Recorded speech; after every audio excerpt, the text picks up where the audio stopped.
ایک شکاری نے کنڈی میں گوشت کی بوٹی لگا کر دریا میں پھینکی۔ ایک مچھلی اسے کھانے دوڑی۔ وہیں ایک بڑی مچھلی نے اسے روکا کہ اسے منہ نہ لگانا، اس کے اندر ایک چھپا ہوا کانٹا ہے جو تجھے نظر نہیں آ رہا۔ بوٹی کھاتے ہی وہ کانٹا تیرے حلق میں چبھ جائے گا جو 1000 کوششوں کے بعد بھی نہیں نکلے گا۔ تیرے تڑپنے سے باہر بیٹھے شکاری کو اس باریک ڈوری سے خبر ہو جائے گی۔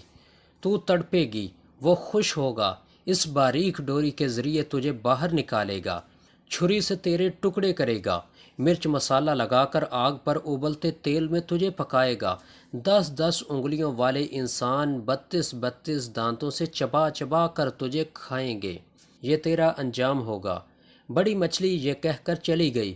چھوٹی مچھلی نے دریا میں ریسرچ شروع کر دی۔ نہ شکاری، نہ آگ، نہ کھولتا تیل، نہ مرچ مسالہ، نہ 10 انگلیوں اور 32 دانتوں والے انسان، کچھ بھی نہیں ہے۔ چھوٹی مچھلی کہنے لگی، یہ بڑی مچھلی ان پڑھ جاہل ہے، پتھر کے زمانے کی باتیں کرنے والی، کوئی حقیقت نہیں اس کی باتوں میں نے خود ریسرچ کی ہے، اس کی بتائی ہوئی کسی بات میں بھی سچائی نہیں، میرا ذاتی مشاہدہ ہے۔ وہ ایسے ہی سنی سنائی نام نہاد غیب کی باتوں پر یقین کیے بیٹھی ہے۔ اس ماڈرن سائنسی دور میں چنانچہ اس نے اپنے ذاتی مشاہدے کی بنیاد پر بوٹی کو منہ ڈالا۔ کانٹا چبھا، مچھلی تڑپی، شکاری نے ڈور کھینچ کر باہر نکالا، آگے بڑی مچھلی کے بتائے ہوئے سارے حالات سامنے آ گئے۔